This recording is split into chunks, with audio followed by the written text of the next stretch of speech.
All right, good morning, ladies and gentlemen. I'm Lieutenant Colonel Lindsay Elder from the Office of the Chief of Public Affairs. We have our panel today of the Honorable Christine Wormuth, Secretary of the Army, General Randy George, the Chief of Staff of the Army, and the Sergeant Major of the Army, Michael Weimer. We begin today's event with our panel having an opportunity to provide opening remarks, and then we will open it up for questions. Please wait for me to call on you. We have 2 microphones that will be moving around the room, and please wait for those before asking for our live stream and transcription of this event. We are pressed for time, so questions will be limited to 1 and a follow-on, and please direct your question towards one of our panelists, not all 3. When asking your questions, please lead off with your name and organization, and I will now turn it off to our panel for any opening remarks. Thank you, ma'am. Thank you. Good morning, everybody. Thank you so much for coming. It's great to see you all again this year, and I'm glad that since last year's AUSA, we've had more opportunities to talk with you all, over the course of the past 12 months. I'm going to keep my remarks very short because obviously I just gave my keynote. I do want to express my sympathies for the Israeli people. What happened this past weekend is terrible and quite shocking. As Secretary Austin said, the Department of Defense will be providing support and resources to the Israeli Defense Forces. I would ask, however, that you save your questions about the details of that for our colleagues in the Office of Secretary of Defense. We are the Title X folks. We are not in the Situation Room.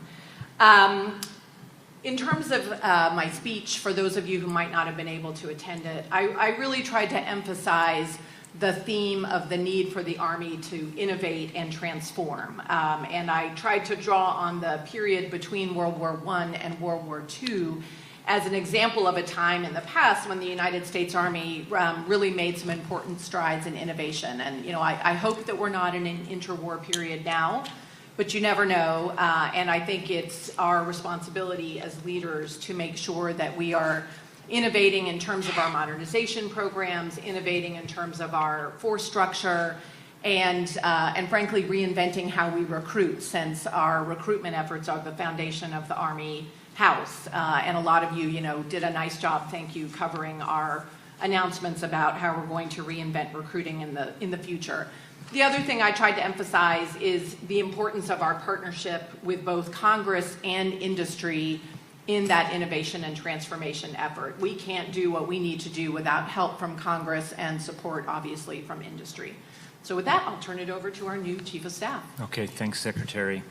Only thing I'll add for Israel, and our thoughts are with the families that suffered and lost lives in the terrorist attacks in Israel.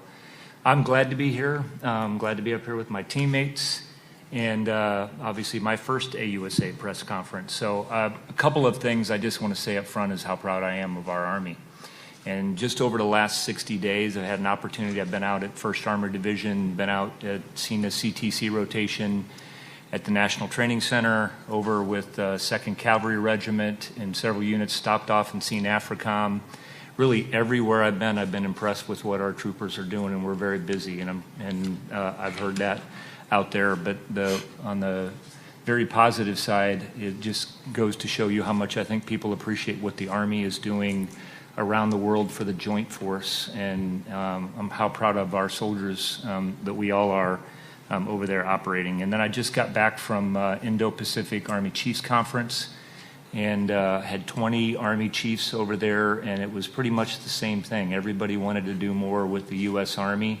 I know there's a lot of water out in the Indo-Pacific, but there's a lot of people living on the land out there that want to have a lot to do with the U.S. Army. So, innovating with us, training with us, exercising with us, and really proud of what our folks are doing out in USAPAC. And then very proud of what we're doing, our support to Ukraine, and continued support to Ukraine here over the last couple of years. So tomorrow you'll hear, when I go over to the Eisenhower lunch, and I've talked to a couple of you about the 4 focus areas that I'm putting out, and I've been talking to the 4-star commanders. The Secretary and I both have the number one purpose, the purpose of our Army, is to make sure that we can defend our country. And our motto has been, "This will defend," since 1776, and that's what everybody expects our Army to be able to do to be absolute experts at our warfighting mission. And so I will have an incredible focus on that and making sure that we can do that.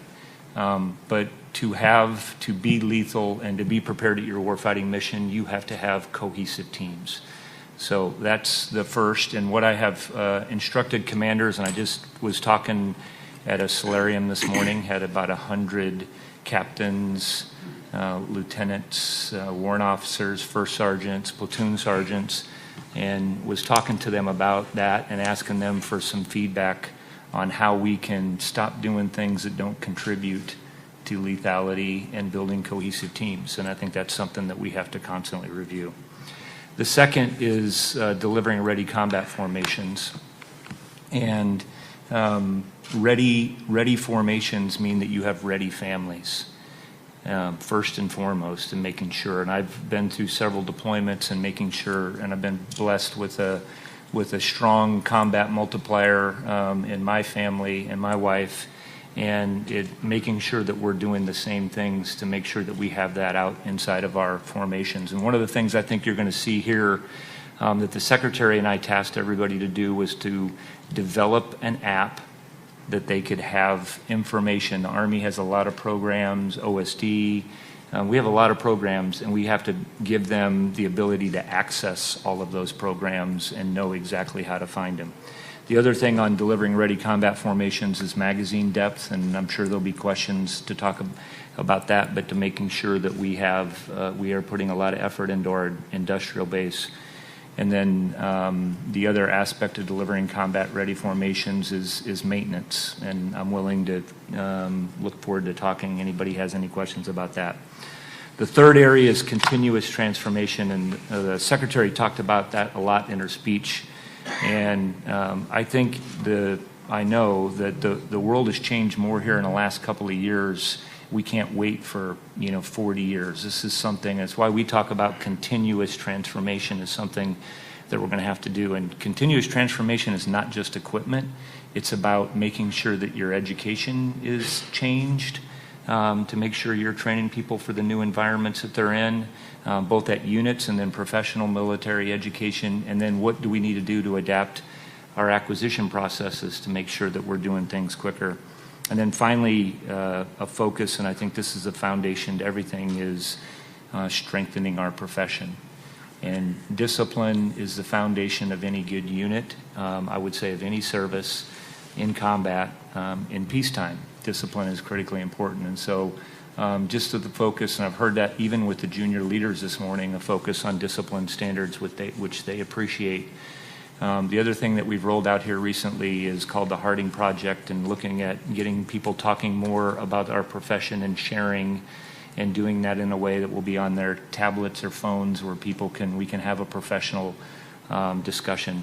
Most good ideas come from the bottom up, and we realize that, and we want to harness that energy inside of our formation. So real honor to be with you all, and I look forward to your questions.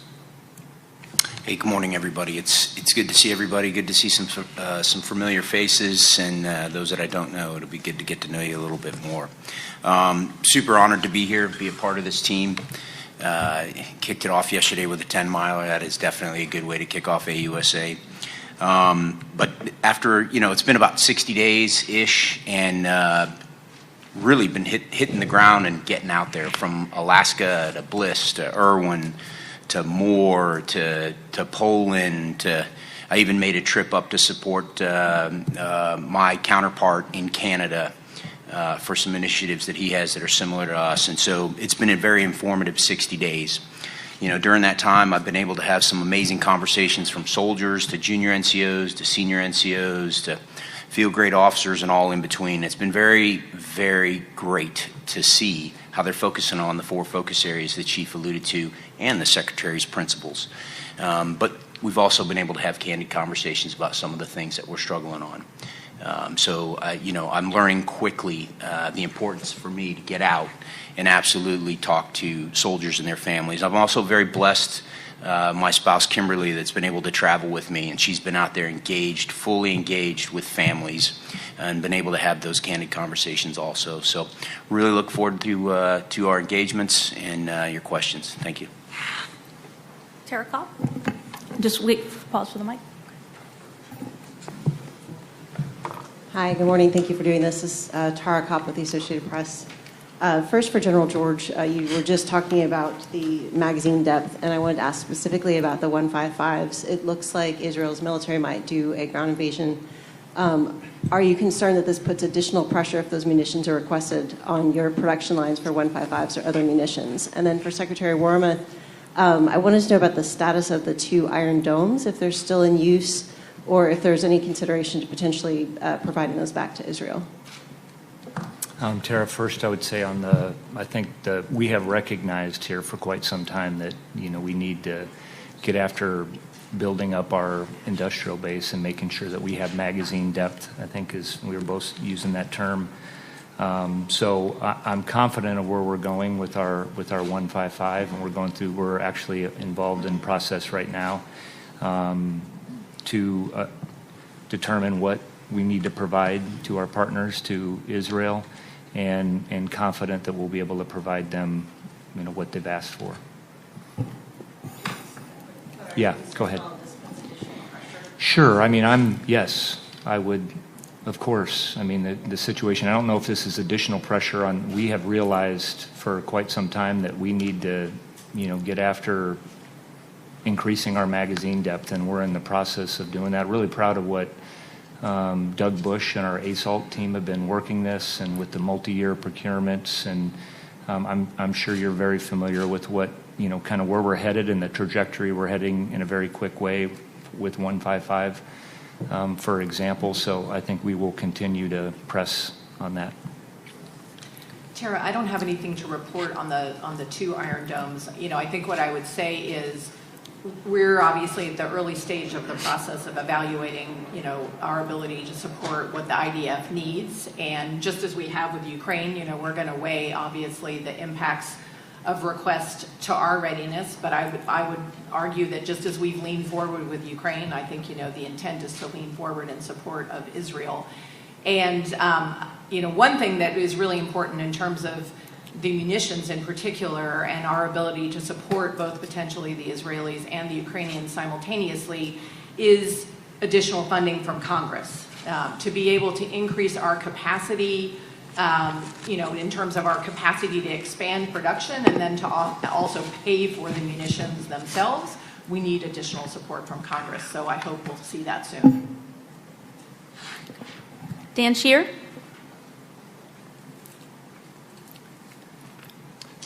Hi, Dan Shear from Inside Defense. General George, my question's for you. You talked at the Maneuver Warfighter Summit a month or so ago about getting rid of excess equipment and formations, and I think I've read that you are trying to start a pilot program and are trying to sort of eliminate equipment that's obsolete or not relevant. Could you maybe just expand on that a little bit more in terms of what the pilot program will entail and what types of equipment specifically you're intending to sort of eliminate from those formations? Sure. So we're actually going to get this going at 2 different installations. So one will be at Liberty. So we picked 2 different unit types. So the first is down in the 82nd. The other will be with 3rd ID. And we have put somebody who came out of Division Command specifically on this mission. So overall, it will be kind of led by General Pappas and General Hamilton. So that's the Force Com Commander, the Army Material Command Commander. And I've given them 90 days. Really, the Secretary and I just took a back brief on this here about 3 or 4 weeks ago to get rid of excess equipment. So I can tell you it was one of the, when I was a division commander, there is equipment, one that's excess that you don't need. Let's say it's extra vehicles that are left on there. And then the other is to kind of review our MTO and make sure that all the things that we've had through the years that has slowly been added to property books that we don't necessarily need, that we wouldn't need in a fight going forward, that we're taking that off of the plate. So I think it'll depend on type of unit, and I can come back to you with specifics, but I think in some cases it'll be fairly substantial on the amount of equipment that I think we can reduce. We bought different radios through the years and brought on newer radios and still have some of that stuff on our property book. So it's what we maintain.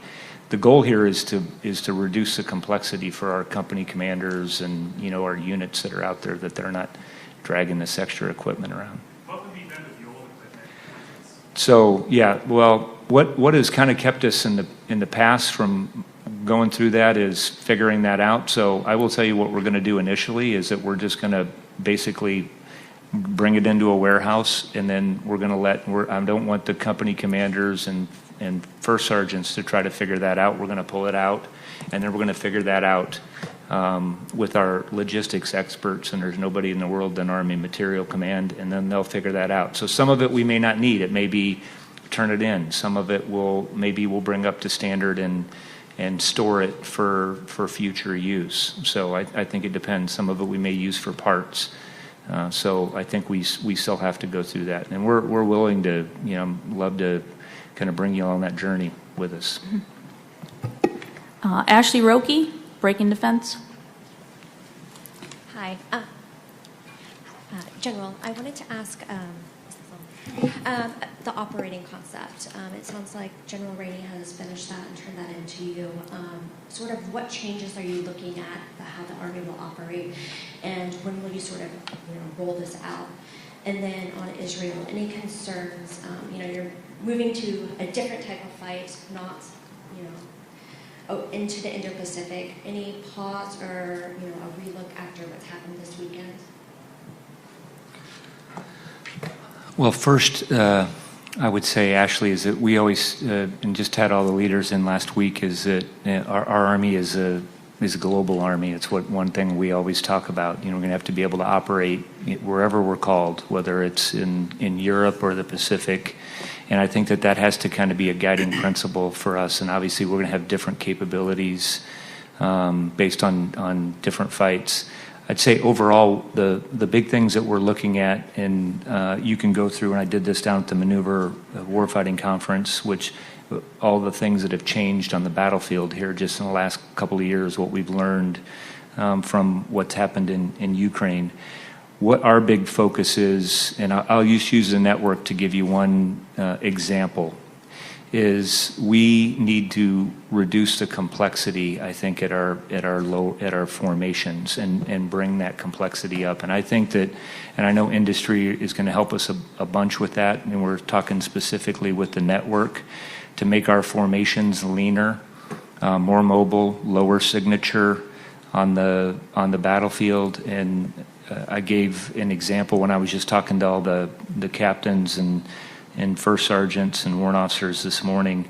We just had 2nd Cavalry Regiment was over in an exercise and had 5 Stryker vehicles that were physically dispersed yet digitally connected, and they were commanding and controlling 5,000 people that were operating. And that's where I think that we have to go. We have to adapt to what the battlefield conditions are, how things are changing.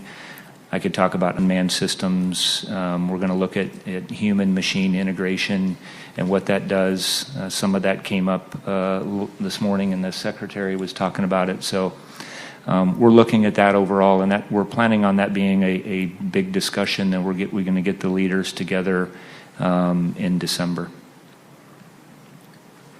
Tony? Well, listen, wait for the mic. Thank you. Tony Capacci with Bloomberg.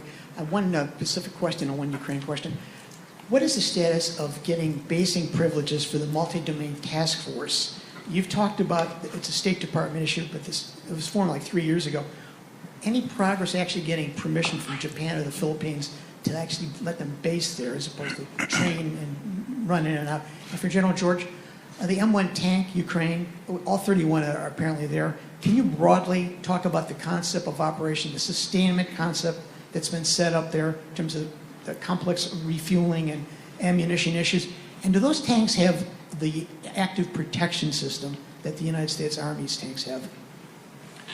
So Tony, on the MDTFs, we are not yet there to a point where the Philippines or Japan have given us permission to base the multi-domain task force there. And as I've said in other forums, that's a decision that obviously is a sovereign one, and our host nation allies have got to decide that for themselves. That said, we have sent the MDTF to the Philippines for exercises. We are talking about that vigorously in Army channels with the Japanese. So I think you'll continue to see the MDTF out there in the region as part of the Pacific Pathways series of exercises, but we're not yet to the point of any kind of a basing agreement. Yeah, on the M1 tank, and just a quick plug for the M1 tank, because I'm a big fan of the M1 tank, and really heard that when I was over at the Indo-Pacific Army Chiefs Conference about Army equipment, U.S. equipment really in general, and just how well it works. So I'm not going to talk about specific capabilities that we put into country. I will tell you that the maintenance, and I went over there and saw what we're doing on the backside as far as making sure that there's a parts flow that can support them. What I was super impressed with is what we're doing now, the ingenuity, I'd say, on both sides of the Ukraine and us connecting with them as far as doing telemaintenance, being able to see, what's going on. As like 777s is one example, things that we typically had done where we would pull something all the way back to maybe the depot level, those kind of repairs now are happening, on the front lines. And so we're learning a lot of lessons. I mentioned earlier all the things that we could, that you could add to that. And I think that in maintenance is one of those things, in logistics in general. And we stood up, should be operational here, fully operational here soon, a contested logistics cross-functional team, just to make sure that we are capturing those and figuring out how we're going to operationalize those, not just in Europe, but really globally. So telemaintenance from like General Dynamics or your armor school via laptop, say I'd like to laptop and they can... Exactly. Yep. Thanks. Davis. Hi, Davis Winke, Army Times. Madam Secretary, you compared today's Army to the interwar U.S. Army, and your active duty force right now is actually the smallest it's been within strength since that period.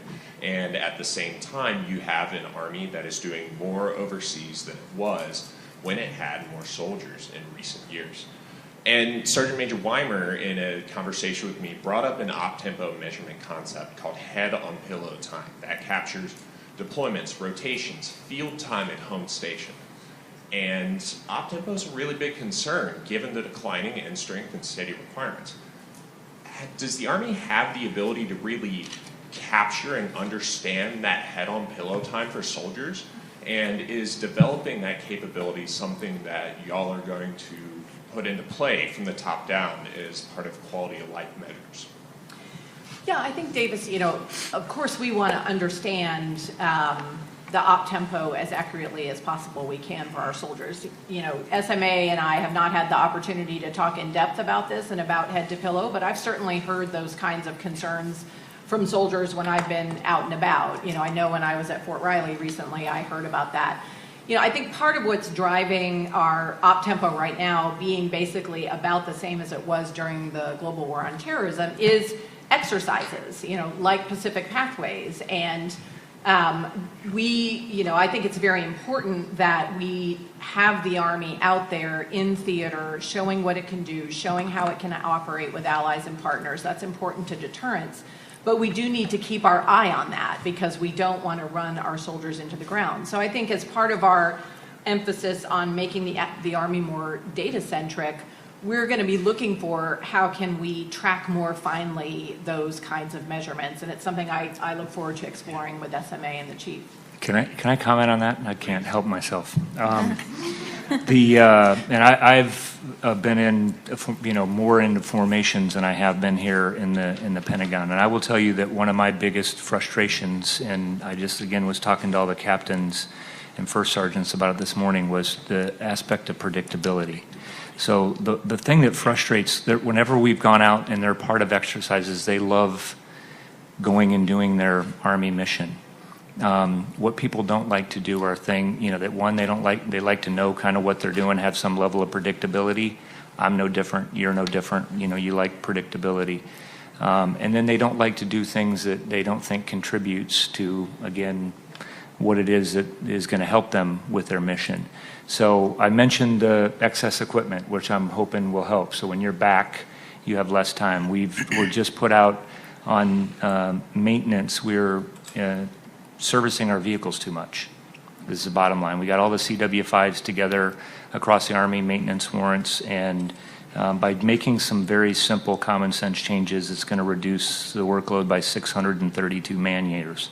That's a lot of man years. So I think there's things like that we can do, but the big thing is training management, and part of training management is saying no.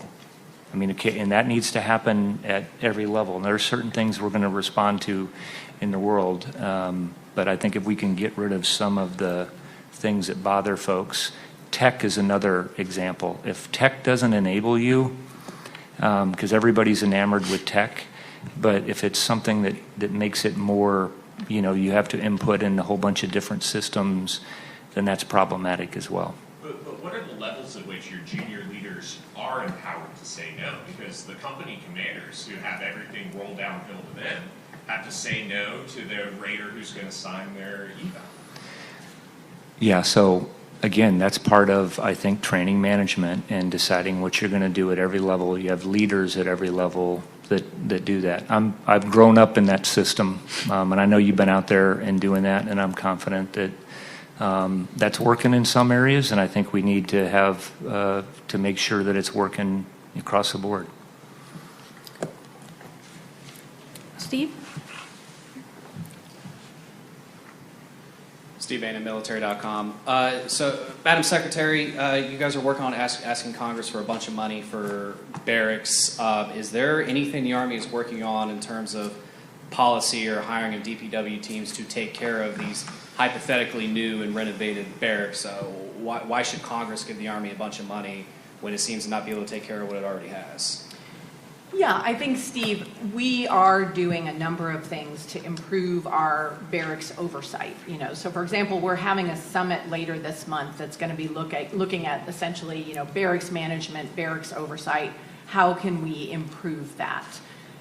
We are looking at how can we hire more DPW people. Frankly, when the Army was coming out of sequestration and we were very focused on readiness, and frankly, Congress was telling us to cut down on civilians, that's one of the places where the Army took cuts. And I think part of the reason that the DPWs at so many garrisons are small is because that was a place where we had reductions. So we're looking at, do we need to invest more there? Can we hire more there? But a big piece of the challenge is just sheer funding for additional barracks, MILCON renovation, and sustainment. And we've been working hard as we put together the FY25 budget to see what we can do. I think, it is going to be a longer term project with Congress, however, because with the top line that the Army has, we can't in the next 2 years go and do everything we need to do to fix barracks. And this ties into op-tempo as well. This all boils into how well soldiers feel about serving. The Army put together suicide prevention policy that came out in August. I couldn't find anyone in the Army to say it was good. It didn't seem to have any teeth to it or anything like new or tangible. Is that it with suicide prevention? Is there anything new coming down the pipe or any other efforts to remedy the issue? Yeah, I think, having a suicide prevention regulation is important. It puts, a policy in place that is based on CDC public health approach, and it brings together all in one document all of the different programs that the Army has. And we built guidebooks for battalion commanders, brigade commanders to help them, understand that regulation. But at the end of the day, I think what's more important than a regulation are the programs that we've put in place. Things like lethal means safety. Sadly, the primary way people take their own lives is with handguns. So talking to our soldiers about lethal means safety, really important. The Ask Care Escort program, really important. Health and holistic fitness. We've seen some positive correlations between that program and reduced harmful behaviors. So I think it's really the programs and then our leaders being engaged and all the way down to the squad level, encouraging our leaders to know their soldiers. That's going to get us farther than I think a suicide prevention regulation will. Thank you. And just to add on that, I mean, that regulation was catching up with things we were already doing.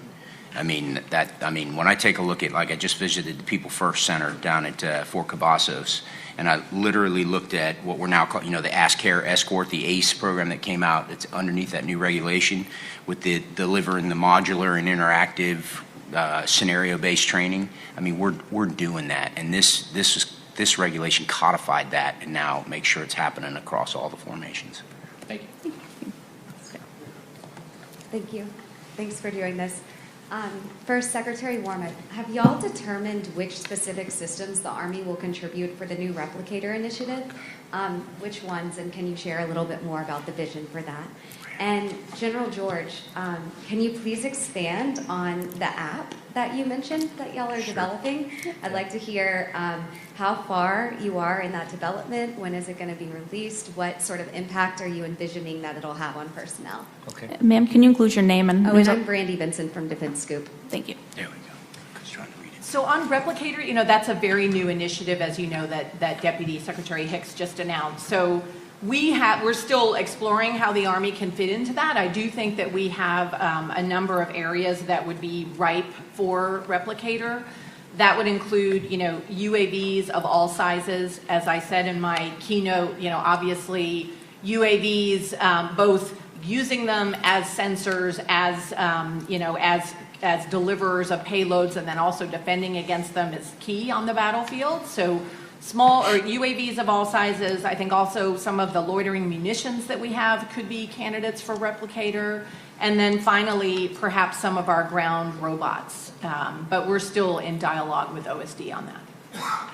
Okay, the app, and again, I mentioned that the Secretary and I said, hey, we want to make sure we can communicate with our soldiers and families.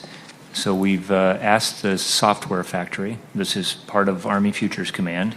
They've been working on it, two captains, I think, James and Tavia, who've been kind of leading this effort. And they've probably been working on it for about the last 2 weeks. They've been making updates. So right now they've been focused on Fort Cavazos. And I would describe this as what they're doing is really developing the requirements for the kind of app that we really need. And so we got a bunch of spouses together. They're actually it's gonna be here at the forum. I will make sure that somebody from my team finds you the QR code so that you can go on there. But the idea is that what you want is if you're gonna go, and I've been the new person that's going to an installation, that you can find here's how you get in the gate, here's when the gym's open, here's where the CDC's at. And you can click right inside the app and get immediate directions inside the app. And you can, it's connected in ways that you'll find out which gate has too much traffic. And, that's usually an issue. So what we're trying to do is do things that will help improve the lives of our soldiers and families. And a big part of that is also making sure that people that are welcome to a new installation. I remember going to a new installation, many years ago, and it's daunting, to show up there. And so we just want to make sure that they have they have access to the resources so they can thrive. Important piece of that too that the chief is set for the team as a goal is to make sure that has enough flexibility to adjust to the requirements of that installation. Because one of the pieces we've noticed and the feedback we've received is, what works at Fort Wainwright is a little different than Irwin, Johnson, Wiesbaden. And so those garrison command teams, those senior mission commands out there have the ability to make that app unique to their needs at that location. And that's something we're going to make sure we create. Hi, Matt Baynard, Defense Daily. For Secretary Wormuth, what is your level of concern right now with the uncertain status of final FY24 appropriations?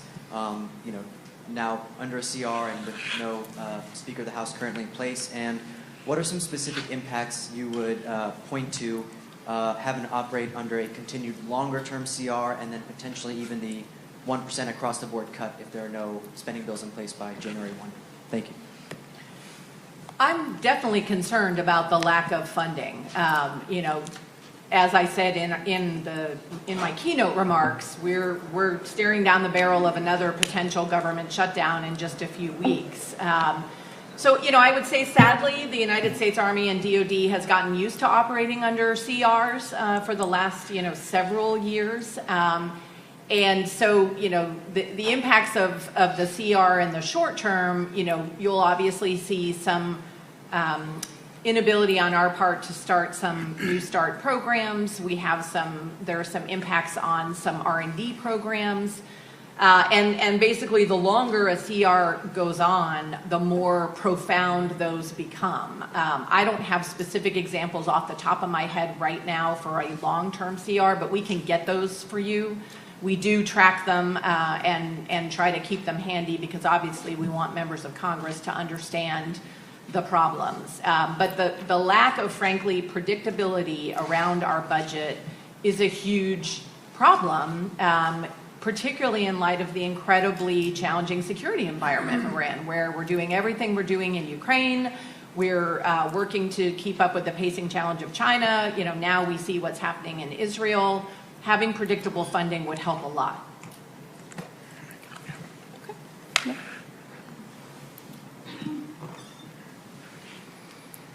Hi, I think this is a question for Secretary Wormuth.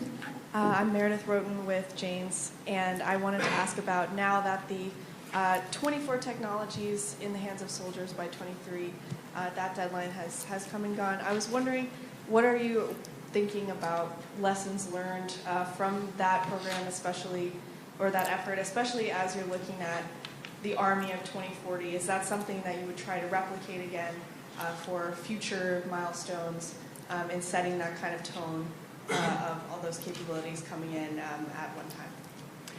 I certainly think there are a lot of things we've done differently in the area of acquisition, in the area of, I would say, setting requirements, pursuing innovation, and pursuing our acquisition programs. We've done a lot differently since we created Army Futures Command, and I would largely keep all of those things. I think going forward, looking past the 24 and 23 that we've been focused on. I think, maximizing use of more flexible authorities from Congress, things like OTA, using our office, the Rapid Critical Technologies Office, for example. All of that, I think, has been quite successful. The cross-functional teams, General George mentioned that Jim Rainey has created a new contested logistics cross-functional team. Say that 3 times fast. All of that, I think, has been quite successful. I read with interest I think it was National Defense Magazine sort of scorecard of the 24 and 23, and thought we got some pretty good grades. So I think that's a good sign, particularly when you contrast it with sort of the Army's track record with things like Future Combat System or Command Team, for example. Would you specifically have another, 25 and 26 or something like that? Not with the budget that we have. We still have to bring, obviously, many of those programs, over the finish line and develop them as programs of record. So I don't see us infusing, a large number of completely new development efforts. Okay. Patty? Ken Kreitzer, Canada. Actually, sir, we're up here. Hi, I'm Patty Nyberg with Task and Purpose. Kind of a big picture question. This could be to the Secretary or General George.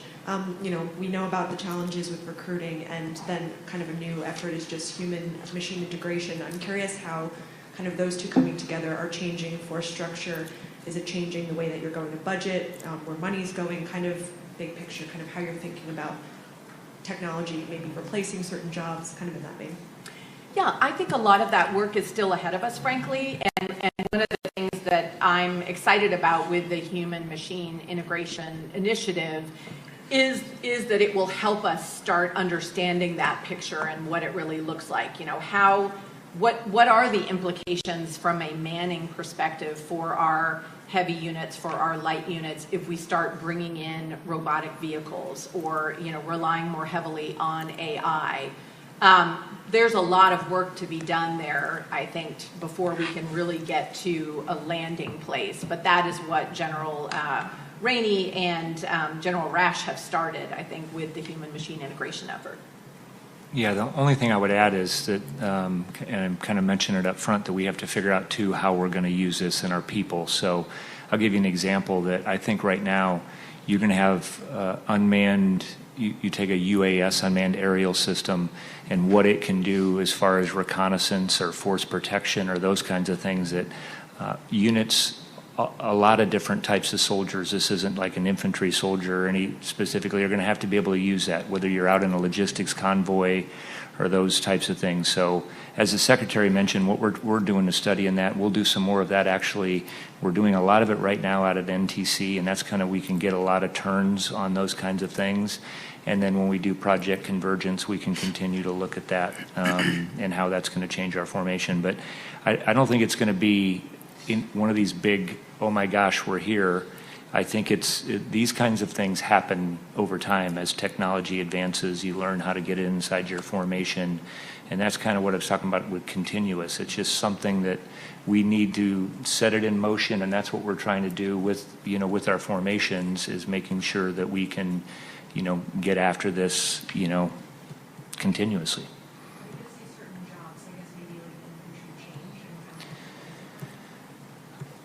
I'll give you one example where I think things will change a little bit. Like somebody is running the network, or is on signal or communications, and we have a lot of very specific. I think there's like 17 different skill identifiers inside that one branch. And what I think we have to do is simplify things, and that's what I was talking about, moving the complexity up. I can't be, okay, well, I need Smitty to fix this router, and Rodriguez has to fix this router, and George has to fix that router. That's some of that I think that we can do, and that will change as we simplify, I think, some of our tech. And we're seeing that. We have, I think the innovation is out there. We just got to see how it fits inside of our formation. So I think it will affect, but we'll do that over time and after testing and exercising with it. Ellen? Hi, Ellen Milheiser with Synopsis. There's a lot of talk about taking care of people, but on installations there's a basic issue of defects not being open near where the soldiers live in their barracks. I know at JBLM there's an entire half of the base the soldiers can't walk to the defect. What are y'all doing to address this on an installation basis and across the Army? Yeah, I think what we're trying to do, different installations have had different challenges. For example, in some cases we've had our cooks deploy to the field or go to exercises and not be available to run the defects, for example. That is a little bit like what General George was saying about training management. That is foreseeable. We need to do a better job of planning for that. In other cases, where we have food being provided by contractors, we had folks go on strike, for example, at Fort Knox for our cadet training. And we were actually able to respond very, very quickly to that and get alternatives in place. But I think some of this is we need to really make sure that our garrison commanders are working together with senior commanders and trying to foresee as many challenges and plan ahead. I don't know if either SMA or Chief wants to add to that. I can add that was, again, one of the areas that the Secretary and I asked to kind of get a back brief on that we're taking a look at. Another aspect that we have been working on this, and we dealt with this down at Fort Cavazos, and it was the same thing, and I'm very familiar with Joint Base Lewis McChord, is the other thing, too, is public transportation. I think that, we got to get after that's on there, and bus routes and those kinds of things. So there's a lot of different ways to get after this. Every installation is going to be a little bit different, and we just got to, push things down enough so that people can solve the problem at their level, give them the resources they need. That's the key piece. If you've seen one installation, you've seen one installation. They're all unique and have a little bit different way to skin the cat, and making sure that those senior commanders and those command teams down there have that ability. That's what we're taking a hard look at. Okay. And last question to you, sir. Right, yep. Use the microphone, please. Thank you. Hi, Ken Kreitzer, Canvets Media. Thank you all for your service to our country, first off. On a little bit of impact of climate change, in Hudson Valley, in July, there was an 8-inch rainstorm that incurred $111 million of damage at West Point. There was concern from the Board of Visitors on just finding the appropriations to do those repairs for roads, buildings, housing, and also how military families can be taken care of when a natural disaster impacts them when they're on a base. It seems like it's happening more often. Yes, I think we've all seen in the last several months the effects of extreme weather across the country. And, you know, we saw it at West Point with the floods. We've seen it in other places. This is one of the reasons why, you know, our climate strategy has 3 lines of effort, and one of them is focused around installations and making our installations more resilient. And that resiliency can occur in a number of different ways. But we're also looking at, you know, when it comes to future MilCon, how can we do that? How can we build structures in such a way to make them more resilient against drought, against rain, hurricanes, all of that? And, you know, I think it's something that we're going to have to continue investing in because extreme weather is very, very real. I will say, you know, I think the Army has a very good track record of taking care of its soldiers and families in those kinds of instances. You know, we moved quickly to support West Point, and when you think of the impacts at Red Hill, for example, you know, the Army moved very quickly to move families out of affected homes at that time and get them into hotels. And we will continue to do that when we have those kinds of crises. Thank you very much to everyone on our panel, and I would ask if everyone would please remain in place for just a moment while they depart. We want to thank everyone again for your attendance today. If you need any more assistance, the Media Operations Center is located in room 103 Bravo, and we can help you either with requests for one-on-one engagements or to link you up with an organization that might be best equipped to your interests. So, thank you very much.